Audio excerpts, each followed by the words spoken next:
Üdvözlök mindenkit, én Lego Creeper JT vagyok, és a mai videóban Global Gardenezni fogunk. Le is szedte ezt a növényt, és arra vagyok kíváncsi, hogy ezért mennyit fogunk kapni. Figyeljetek, srácok, mekkora Dragon Fruitom van. Gyorsan adjuk is el, nagyon kíváncsi vagyok, mennyi pénzt fogunk érte kapni, remélhetően sokat. Menjünk is rá, oké? Gyerünk, menj már rá. Oké, és 47 000, hát nem olyan jó, nem baj, legközelebb majd több lesz. Ezt én nem is vettem észre eddig, hát mennyi kókuszom van a kertemben? Én ezt nem is tudtam, szerintem el kéne őket adni, mert szerintem rengeteg pénzt kapnánk érte, hiszen ez nagyon sok kókusz, de tényleg.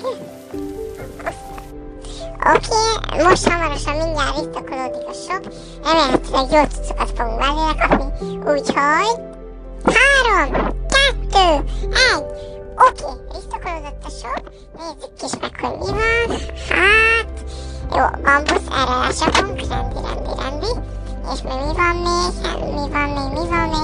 hát semmi, nem baj, legközelebb jobb lesz. Úristen, srácok, ezt látjátok, mi ez? Hát ez mi?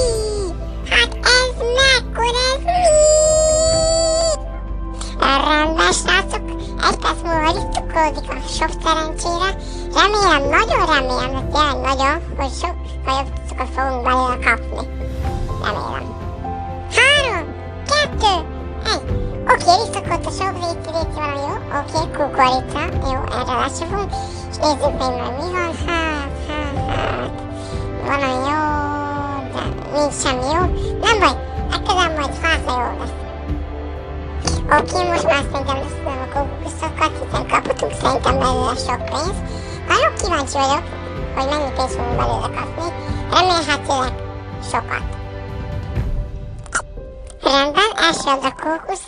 Nézzük, mennyit kapunk érte. Hát, 71 000, nem baj. Rendben, második adag, nézzük. 130 000, ez már jobb. Oké, nézzük meg a shopot. Mi a jó Isten? Na jó, azonnal vegyük be. 55 milliós! Mi a szent jólás? Ez hogy lehetséges? Hát, hogy adhatta be? Oké, ezt szerintem ide el is ültettem, és meglátjuk, mi fog belőle kinőni. Ha rendben, 850 000 szőlő, szerintem ezt is megveszem, mert ez sem olyan rossz. Hát, ja, ez az egyik. Szerintem ezt a szőlőt ide elültettem, és itt szerintem egész jó lesz. Szerintem itt az idő arra, hogy lezárjuk ezt a videót. Köszönöm, hogy megnéztétek, én Lego Creeper JT voltam, találkozunk legközelebb. Sziasztok!